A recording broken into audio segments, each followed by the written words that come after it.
Assalamualaikum warahmatullahi wabarakatuh. Alhamdulillahilladzi qala an nafsihi laysa kamitslihi syai' wa huwas samiul basir. Walhamdulillahilladzi ja'alana minal muwahhidin.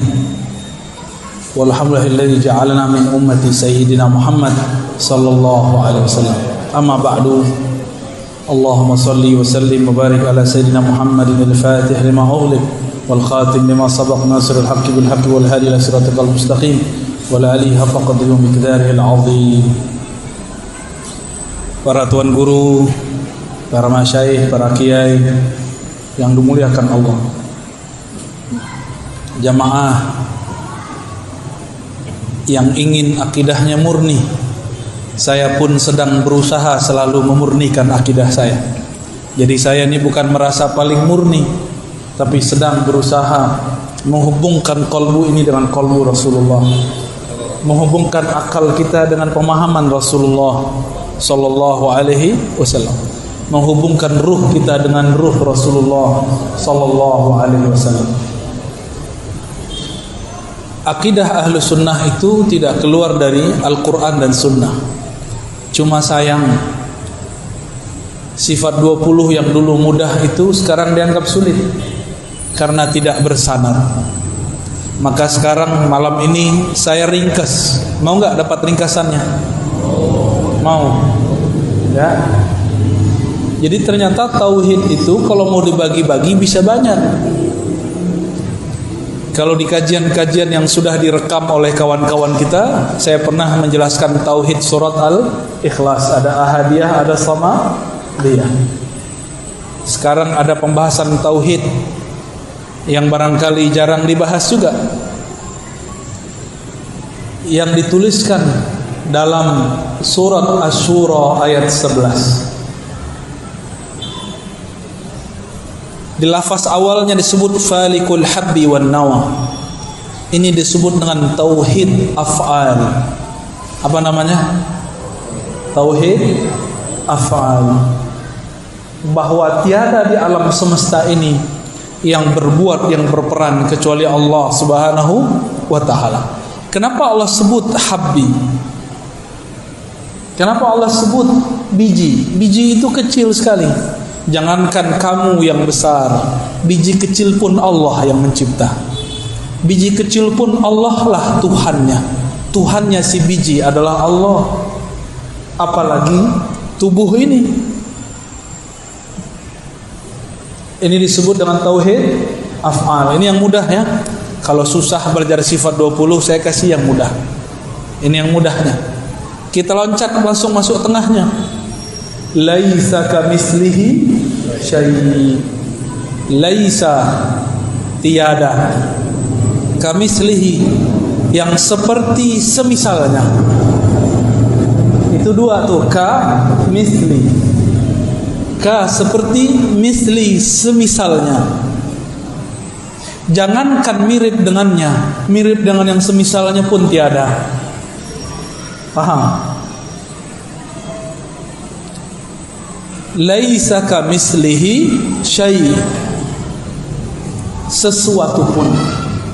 Tapi Al-Imam Fakhruddin Ar-Razi, nama saya Ar-Razi tapi bukan Fakhruddin ya, itu Fakhruddin Ar-Razi.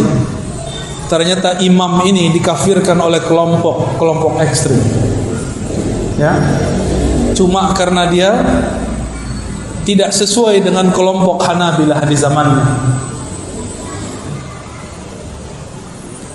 Apa kata Imam Fakhruddin Ar-Razi? Laisa kamitslihi syai'. Ka di situ menguatkan mitsli. Artinya tiada yang serupa dengannya sesuatu pun. Coba bayangkan semua yang kita tahu. Coba bayangkan. Sudah. Coba bayangkan semua yang kita tahu. Mulai dari malaikat, aras, kalau tahu. Pernah ke ujung bumi? Ujung Medan aja belum ya. Udah pernah ke ujung Sumatera? Udah pernah ke Sabang belum? Udah pernah ke Mentawai belum? Belum. Jangankan ujung langit, ujung bumi pun kita belum lewati. Ujung Sumatera pun kita belum lewat, apalagi ujung langit. Maka sungguh main-main jika ada orang membayangkan Allah bertempat di satu tempat. Laisa kamitsli syai', ini namanya tauhiduz zat. Apa namanya? Bahwa zat Allah itu sesuatu yang berbeda dengan segala sesuatu. Mahma tasawwarta bibalik fallahu bikhilafi dzalik. Apapun yang terbayang di dalam dirimu mengenai Allah, Allah berbeda dengan itu. Bayangkan apa saja, Allah beda dengan itu. Sebut istawa, terbayang sesuatu? Allah bersemayam di atas arsy, terbayang sesuatu? Allah bukan begitu. Disebutkan dalam surat Al-Fat, yadullah fawqa aydihim, tangan Allah di atas tangan mereka. Terbayang tangan? Allah bukan begitu. Paham?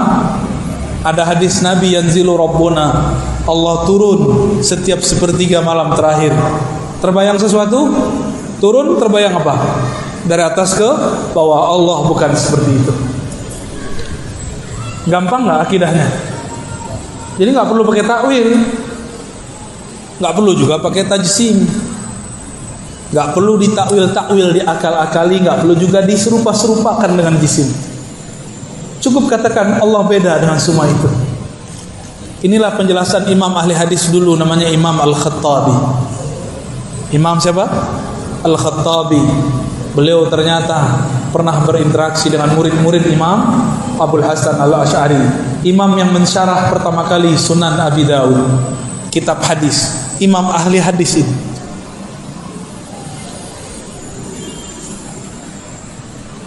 Terus di ujung ayat, wa huwas sami'ul basir. Dia yang maha sami', maha mendengar, dia yang maha melihat. Ini disebut dengan tauhid sifat dan juga disebut dengan tauhid asma atau asma dan sifat. Allah menyebut dirinya sami' basir, tapi Allah juga sebut manusia dalam surat Al-Insan, faja'alnahu sami'an basira.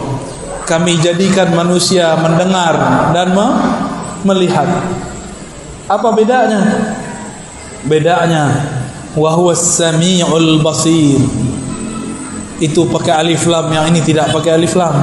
Yang pakai alif lam itu Allah Subhanahu wa taala. Alif lam bagi ahli nahwu menunjukkan satu makna ma'rifah. Bagi ahlul haqiqah diartikan ini kesempurnaan kamaliyah Allah Subhanahu wa taala. Alifnya alif kamaliyah, jamaliyah, lamnya lam jalaliyah, keagungan Allah Subhanahu wa taala. Jadi berapa tauhid kita? Tauhid af'al, tauhid zat, tauhid asma dan sifat. Tapi tauhid asma sifat kita beda dengan asma sifat kelompok sebelah. Kelompok sebelah memaksakan bahwa Allah itu bertempat. Kata imam dia, Allah jika turun sepertiga malam terakhir, dalam kitabnya Isbatun Nuzul, syarah Isbatun Nuzul, syarah hadis Isbatin Nuzul, kata dia, Allah jika turun dari aras, dia turun tanpa meninggalkan aras, tapi benar-benar turun, berpindah dari atas ke bawah, tapi aras tidak ditinggal. Pusing kan? Itu namanya jam'u baina mutanaqidain, menggabungkan dua hal yang bertentangan. Turun dari atas ke bawah, kata dia. Benar, turun dari atas ke bawah. Tapi Allah tidak meninggalkan aras. Dia mencoba memikir-mikirkan zat Allah, maka dia mengatakan Allah nuzul dengan zatnya. Padahal Nabi, sahabat Nabi, Ibnu Abbas, Ibnu Mas'ud mengatakan la tatafakkaru fi zatillah. Jangan pernah fikirkan zat Allah. Dia fikirkan zat Allah. Disitulah halalnya, zallatnya, kekeliruan daripada imam yang bernama Ibnu Taimiyah. Dan itu harus diakui. Siapa yang pertama lagi berbicara bukan saya, tapi muridnya sendiri bernama Imam Az-Zahabi, Imam Ibnu Katsir. Dua murid ini pernah berbicara. Imam Zahabi terang-terangan, kata beliau, seandainya guruku tidak mengatakan istawa dengan zat, maka dia benar-benar jadi salaf. Maka saya sampaikan cinta saya kepada teman-teman yang mengaku salafi. Jika antum benar-benar ikut ulama salaf, hapuslah lafaz zat. Katakan nuzul turun, selesai. Tidak usah bayangkan. Katakan istawa, selesai, tidak usah diterjemahkan. Katakan yat, tapi bukan yat ini. Tapi jangan ditakwil, dibayang-bayangkan. Ya. Namun zaman ini zaman yang sudah berbeda. Orang-orang sudah banyak mulai terjebak pada menyerupakan Allah dengan benda. Disitulah ilmu Imam Ghazali mulai dipakai. Apa kata Imam Ghazali? Berjal ilmu kalam, ilmu akidah itu sebenarnya tidak wajib sampai ada umat tergelincir. Sekarang kita dengar langsung mereka mengatakan akidah Asy'ariyah sesat. Benar gak? Ini medan sudah dikepung, Pak. Medan sudah dikepung. Mereka sudah punya kampus. Kapan Wasliyah punya kampus? Kapan NU di sini punya kampus? Kalau Muhammadiyah sudah ada, tapi Muhammadiyah tidak bergerak di bidang itu. Ya ulama-ulama, tuan-tuan guru yang ahlu sunnah di sinilah harus buat kampus. Kalau bisa buat juga yang tidak berbayar. Kadang-kadang orang mau menukar akidahnya cuma karena gratisan, karena merasa hidup susah, tidak bisa bayar SPP, kemudian ganti akidah. Ini yang terjadi. Jika dia awal-awal sudah ganti akidahnya, apalagi nanti ketika dia selesai. Maka kita doakan semoga tuan guru kita yang ada di sini ahlu sunnah, mereka diperkuatkan oleh Allah, diilhamkan supaya berani, supaya tidak takut kecuali hanya kepada Allah Subhanahu wa ta'ala.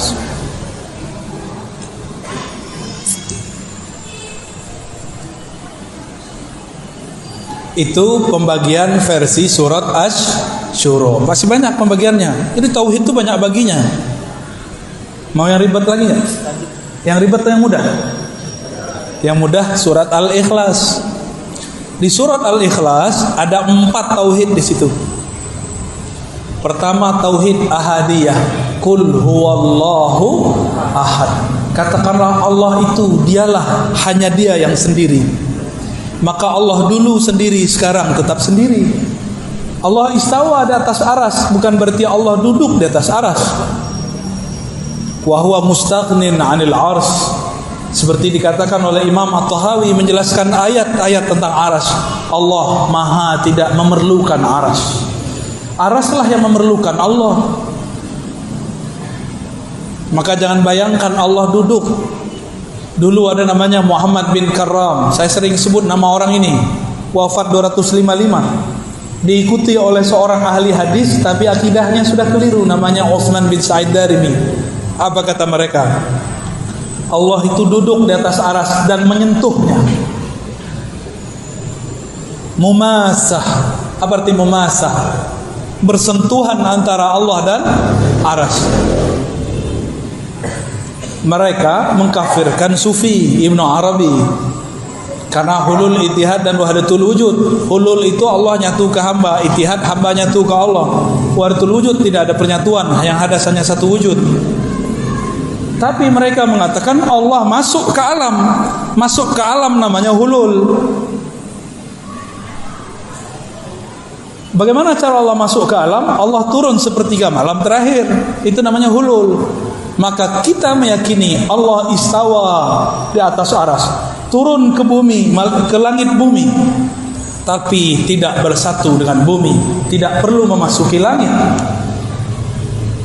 Karena jika diartikan memasuki, berarti kita membayangkan Allah Subhanahu wa taala zatnya. Dan ini pantangan para sahabat, pantangan Rasulullah sallallahu alaihi wasallam.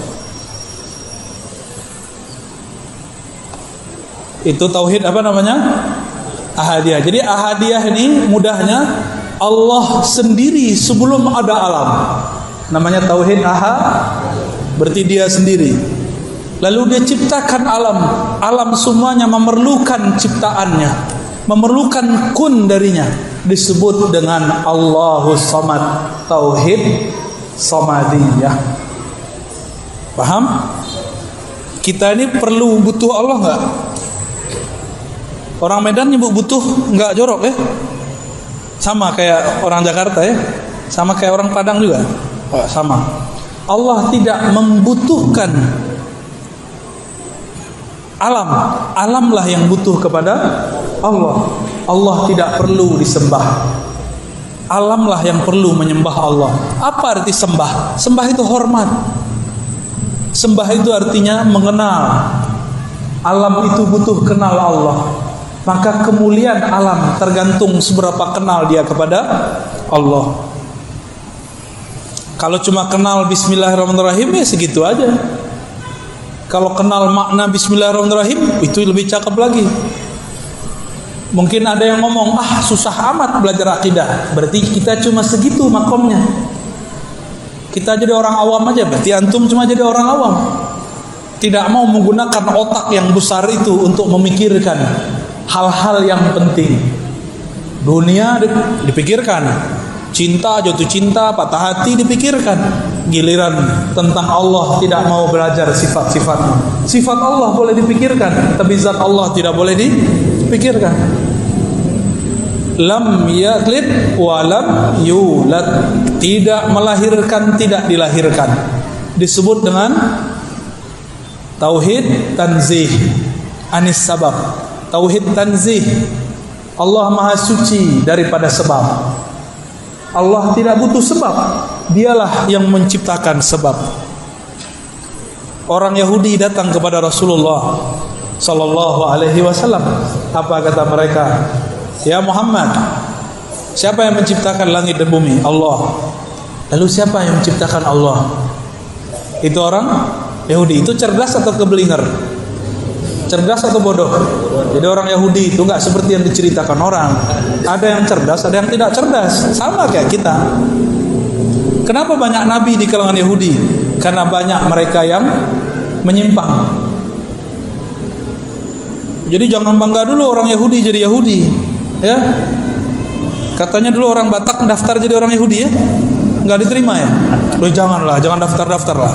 Orang Melayu mau jadi orang Yahudi juga janganlah ya.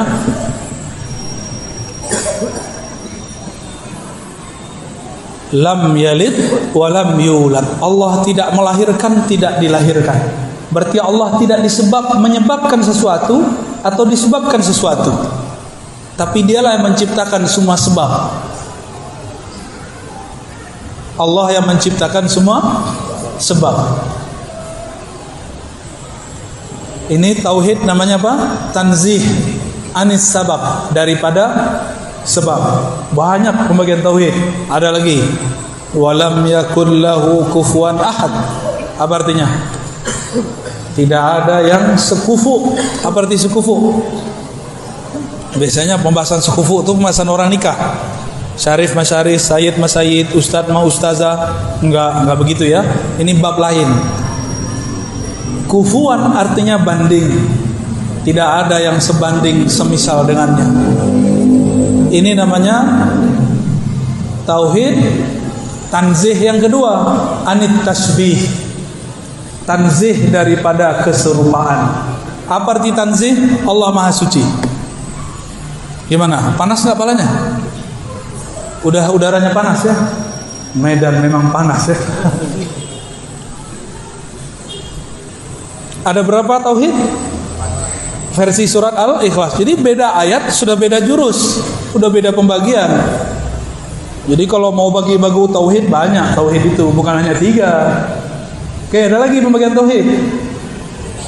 Surat An-Nas. Qul a'udzu birabbil falaq, disebut tauhid rububiyah. Qul a'udzu birabbin nas, rabbin nas, rabbil falaq, rabb. Ini disebut tauhid rububiyah. Apa arti rububiyah? Pencipta. Kembalinya kemana? As-Samad, cabang dari tauhid As-Samadiyah. Terus Qul a'udzu birabbin nas, malikin nas, ilahin nas. Malikin nas ini penjelas makna rububiyah. Karena Allah menciptakan alam, dialah yang memiliki alam, dialah raja alam semesta. Disebut tauhid mulkiyah, cabang daripada tauhid rububiyah. Gak perlu diganti-ganti, itu cabang. Lalu ada pembagian yang lain. Ilahin nas, tauhid uluhiyah. Tauhid uluhiyah itu artinya apa? Apa arti ilah? Apa arti ilah? Rob Tuhan juga. Apa beda Rob dengan ilah?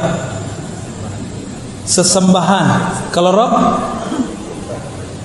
Robbi, Robbana. Apa arti Rob? Allah, Tuhan yang bersifat mencipta. Apa arti Rob? Alhamdulillahi Rabbil Alamin. Segala puji milik Allah, pencipta alam semesta. Itu arti Rob. Di dalam tubuh kita ada miliaran alam. Setiap sel itu satu alam. Setiap ada pembuluh darah satu alam. Satu pembuluh, satu rambut, satu alam. Di tubuh ini banyak sekali alam. Maka manusia disebut dengan alam kecil, al-alam as-saghir. Maka kalau disebut alhamdulillahi rabbil alamin, tidak usah bayangkan yang di luar, bayangkan kita. Segala puji, terima kasih ya Allah yang menciptakan tubuhku dari yang sel terkecil zarah sampai tubuhku yang besar. Itu namanya tauhid rububiyah. Cuma sayang sekali kata rububiyah oleh kelompok sebelah dipakai untuk istilah yang aneh. Kata mereka ada tauhid al-musyrikin. Ada tauhid orang musyrik. Gimana? Gimana tuh Dr. Tahir? Tauhid orang musyrik nyambung nggak? Tauhid mengesahkan satu, musyrik menyekutukan, nyambung nggak?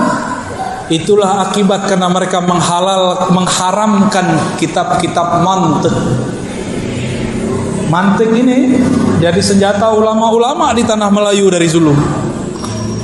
Itulah pertahanan mereka salah satunya ketika berdebat. Tapi zaman sudah berubah. Sekarang zamannya bukan mantik, zamannya mana dalilnya. Jadi para ustadz, para kiai, tuan guru jangan lagi bangga-bangga dengan mantik. Sekarang pelajari dalil. Dalil menurut mereka. Dalilnya adalah Quran Sunnah. Ayat sekian, hadis sekian. Bukan nomornya, hafalkan teksnya. Gak penting hafal nomor, yang penting hafal teksnya. Jadi rububiyah kita berbeda dengan rububiyah mereka. Bagi kita rububiyah itu murni sang hamba mengakui aku adalah ciptaanmu ya Allah. Dan rububiyah itu mesti digabung dengan uluhiyah. Bersatu dengan uluhiyah, maka disebut ilahin nas. Ilahnya manusia. Ilah itu artinya yang berhak disembah. Ilah itu artinya yang dituju. Dan yang paling indah artinya yang maha dicintai. Itu arti dari ilah. Kalau ahli fikih bilang yang disembah. Makanya ahli fikih menyebut sholat itu taklif, beban. Benar Tuan Guru? Kalau ngajar fikih, usul fikih, diartikan fikih usul fikih apa? Ilmu mengenai tentang apa? Adillah, dalil-dalil kepada mukallaf, orang yang dibebani. Maka ahli fikih ini kalau sholat terbebani. Wah, isyarat gini. Ya, subuhlah gini. Itu ahli fikih biasa. Tapi kalau fikihnya faqih robbani, itu beda. Kalau faqihnya sudah sampai kepada tauhid uluhiyah, uluhiyah ini dia cinta kepada Allah. Kalau kita cinta seseorang, malam pun kita jaga dia. Bapak ibu ini yang sudah punya anak, ibu-ibu punya anak, ya. Kalau anak kita bangun nggak? Bangun. Anak kita minta minum, kita ambilkan minum. Anak kita minta susu, kita susui. Maka disebutlah orang tua itu kama rabbayani saghira. Rabba itu mengurus urusan ciptaan. Maka nur rububiyah itu Allah turunkan kepada orang tua, bukan kepada berhala, seperti akidah kelompok sebelah. Nur rububiyah itu Allah turunkan kepada orang tua. Maka disebutlah Allah berwasiat, wa wassaynal insana biwalidayhi ihsana. Karena di dalam diri mereka ada satu nur, namanya nur rububiyah. Inilah yang kita baca, Rabbi ufirli wali walidayya. Ya Allah, ampunkan aku dan kedua orang tuaku. Warhamhuma, sayangi keduanya. Kama rabbayani, sebagaimana mereka mengurusku dengan penuh kasih sayang di waktu kecil. Berarti rububiyah itu berkaitan dengan Rahman. Maka saya sebutlah rububiyah Allah itu rububiyah rahmaniyah. Apa arti rububiyah? Allah mencipta dengan rahmannya, dengan kasih sayangnya. Kalau Allah nggak sayang, kita nggak jadi. Maka kalau ada orang bunuh diri, dia sedang mengkhianati kasih sayang Allah Subhanahu wa ta'ala. Makanya Allah marah kepada orang yang bunuh diri, disiksa dia, kecuali di syariat Nabi Musa. Itulah tauhid uluhiyah. Kalau sudah gabung tiga tauhid ini, baru terjaga dari waswas syaitan. Syaitan itu yang ahli waswas namanya khannas. Siapa namanya? Jangan kasih nama anak khannas ya. Kayaknya ada di Quran ini ya. Buka-buka di Quran halaman terakhir, wah khannas. Saya kasih nama anak aja ya, Abdullah Khannas. Jangan ya. Kalau mau kasih nama anak, tanya ke ulama, ini benar gak artinya? Kalau orang sudah jatuh cinta kepada Allah, barulah dia masuk kepada tauhid uluhiyah. Orang-orang seperti inilah kalau ibadah bukan terasa beban. Bangun tahajud bukan karena cari pahala lagi, tapi karena malu. Allah dengan rahmannya turun ke langit pertama, masa kita tinggalkan dia tidur begitu saja?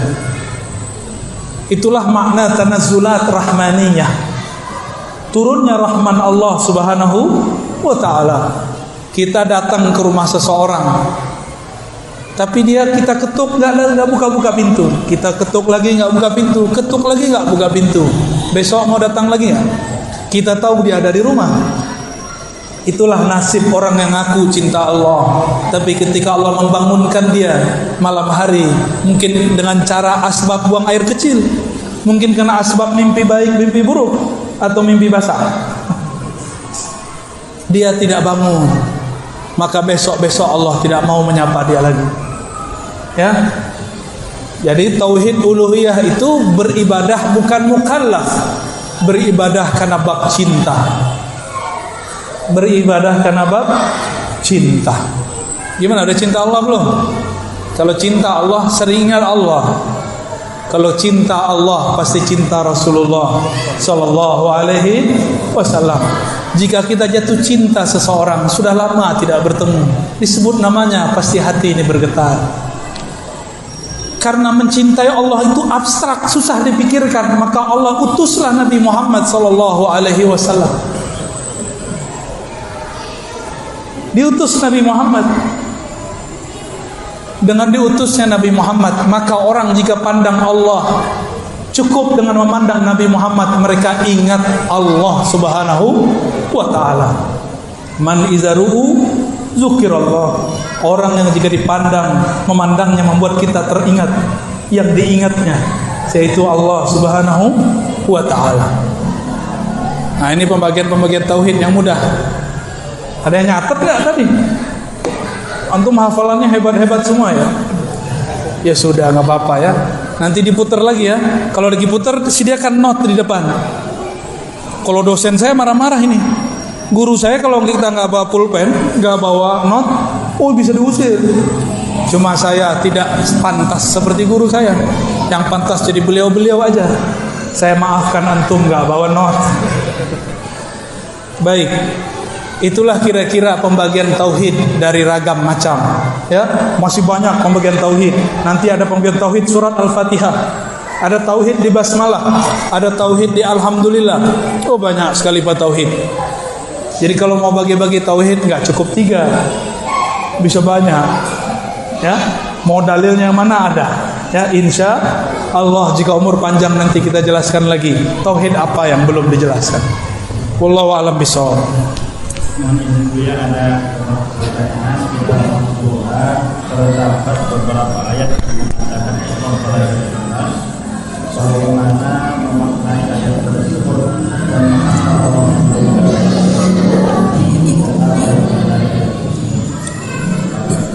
Pertanyaannya, di Quran ada beberapa ayat mengatakan Allah berada di atas aras. Benar nggak ada ayat begitu? Beneran?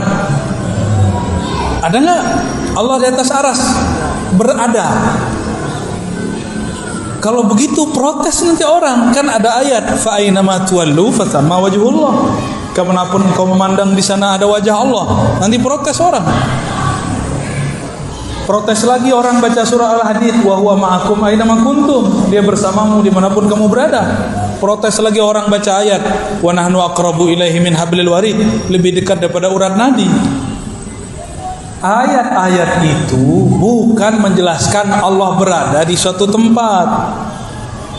Ayat-ayat itu menjelaskan tentang sifat fi'liyah Allah. Apa arti sifat fi'liyah?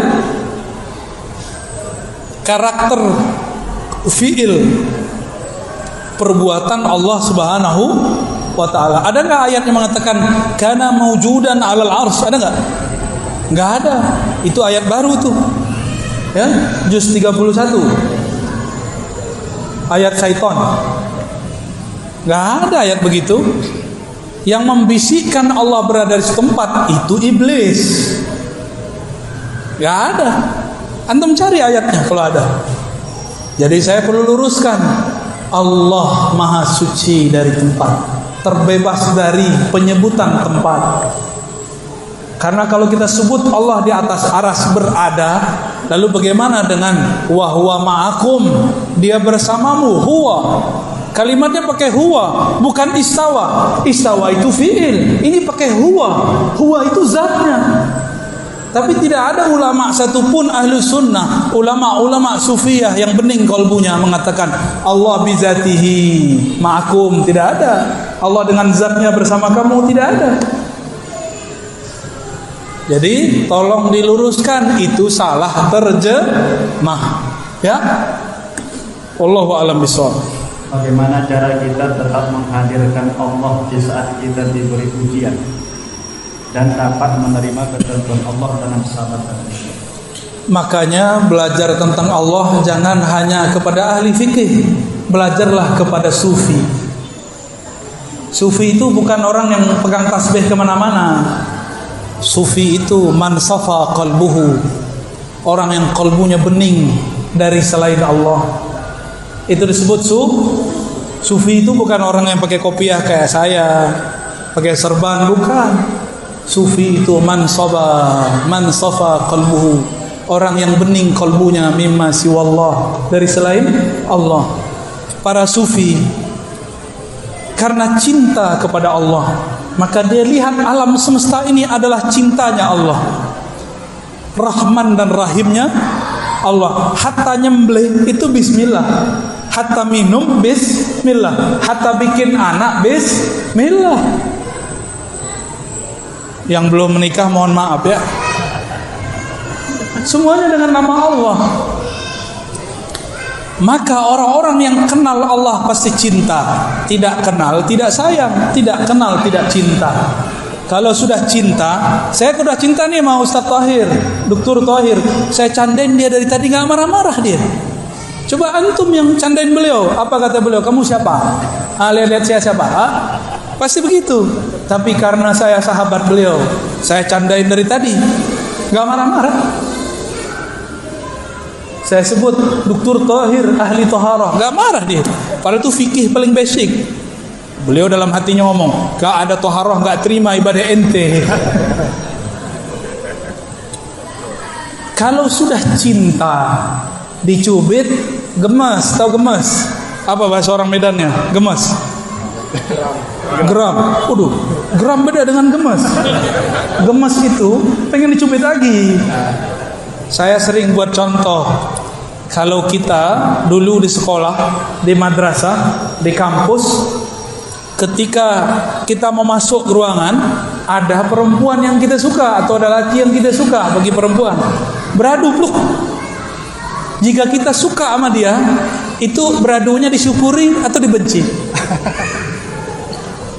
Dikenang-kenang ya. Nah, itulah cinta. Cinta itu mengenang-kenang kejadian-kejadian. Ya, gimana? Tapi kalau nggak suka, jelek loh. Lihat jalan dong. Mata kok taruh di dengkul, ya. Begitu kalau nggak suka. Ada orang jalan-jalan di tengah pasar. Dia lagi buru-buru, kesenggol preman. Dia tak kenal preman.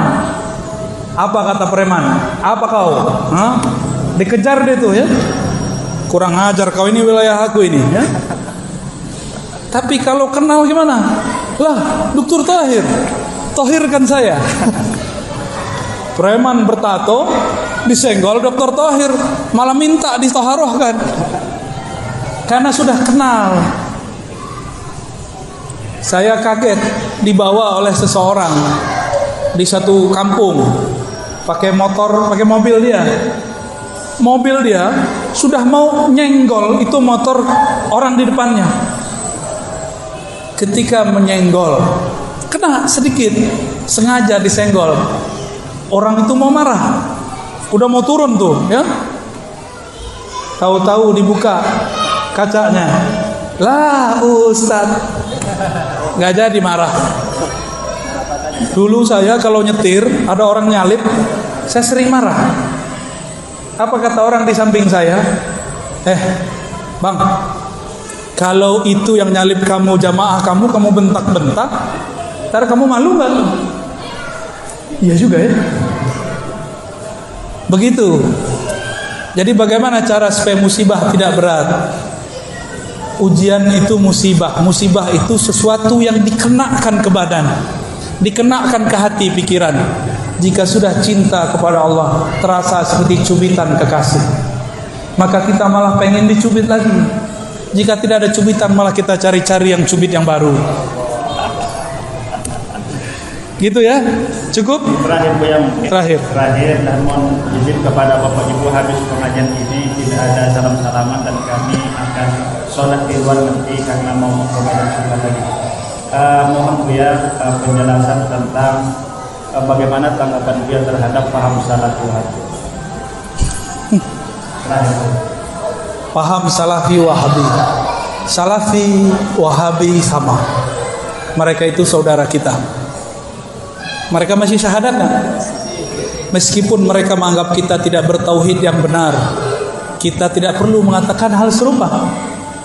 Meskipun mereka mengatakan Dr. Tahir ini penyembah kubur karena suka ziarah kubur.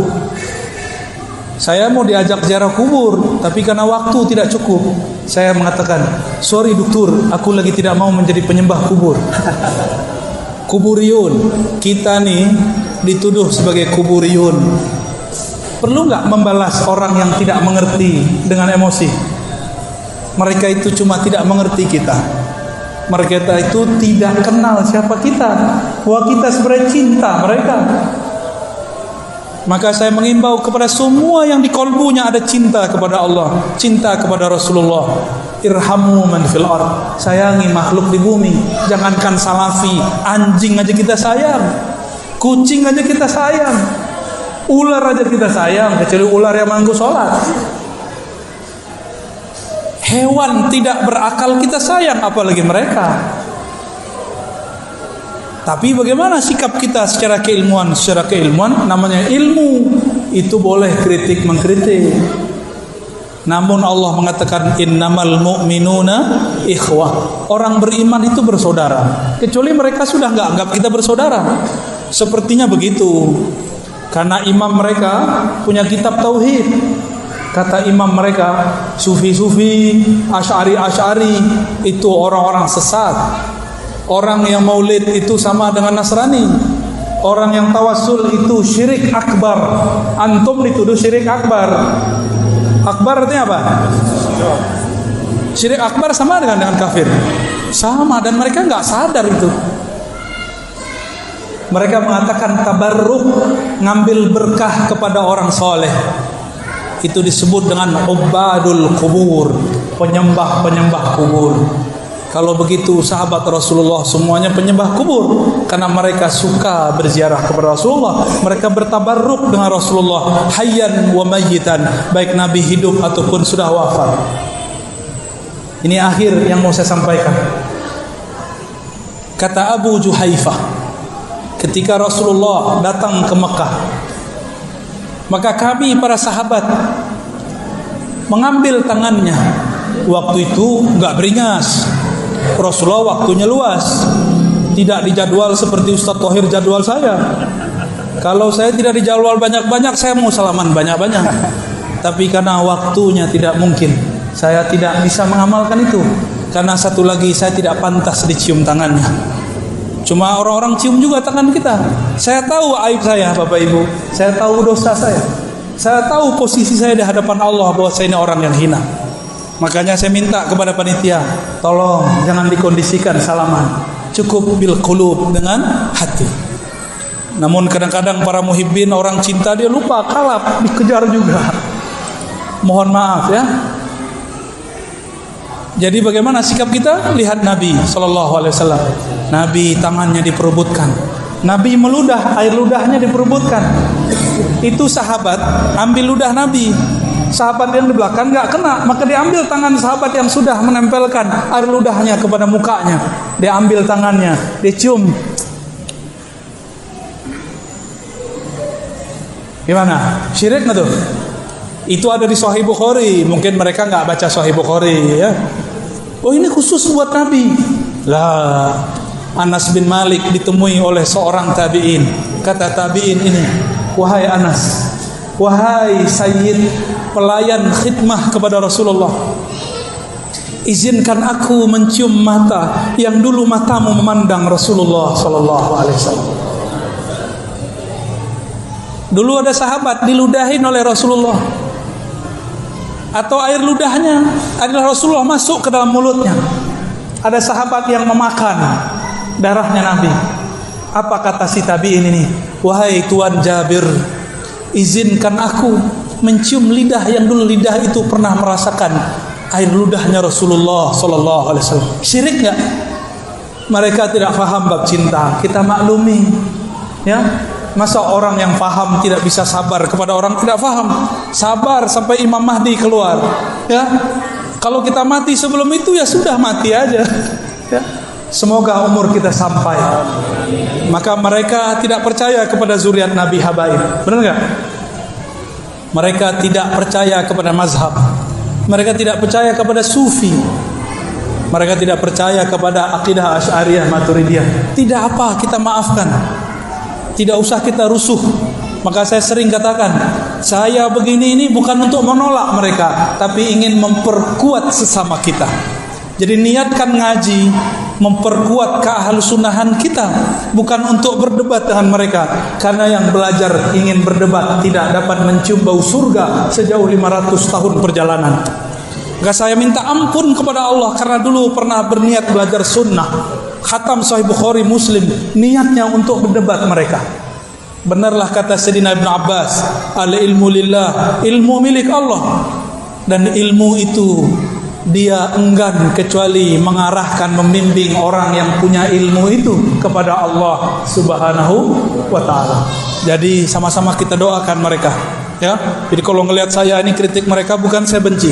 Wallahi la ubghidu ahadan minal muslimin wa in kana ikhtalafa ma'ana. Ya, saya enggak pernah benci siapapun orang Islam. Bahkan selain muslim pun saya tidak pernah benci, kecuali yang disuruh Allah benci. Ya. Semoga kajian ini diridhai oleh Allah Subhanahu wa taala. Semoga ukhuwah kita terjaga. Semoga Medan bertahan, berkibar, imam-imam, syekh-syekh, tuan guru aswajanya, jamaah ahlus sunnahnya, yang bersambung kalbunya, akal fikirannya kepada Rasulullah sallallahu alaihi wasallam. Allahumma amin, Allahumma amin, Allahumma ya rahmanir rahim. Salli ala qalbi Sayyidina Rasulullah sallallahu fil qulub. Ya Allah, sampaikan salam dari kalbu kami kepada kalbu Rasulullah sallallahu alaihi wasallam. Wa salli ala aqli Sayyidina Muhammad fil uqul. Ya Allah, sampaikan salam akal pemahaman kami kepada akal pemahaman Rasulullah sallallahu alaihi wasallam. Allahumma salli ala ruhi Sayyidina Muhammadin fil arwah. Ya Allah, sampaikan salam rindu ruh kami kepada ruh baginda Nabi Muhammad sallallahu alaihi wasallam. Allahumma salli ala jasadi Sayyidina Muhammadin fil ajsad wa qabri Sayyidina Muhammadin fil maqabir. Ya Allah, dengan semua apapun yang kami punya ataupun tidak kami punya, sampaikanlah salam rindu kami kepada Rasulullah sallallahu alaihi wasallam. Ya Sayyidi ya Rasulullah, wahai Rasul kami, wahai Nabi kami, jawablah salam kami. Assalatu wassalamu alaika ya Sayyidana ya abati ya Rasulullah. Rabbana atina fid dunya hasanah wa fil akhirati hasanah wa qina adzabannar. Walhamdulillahi rabbil alamin wal afu minkum.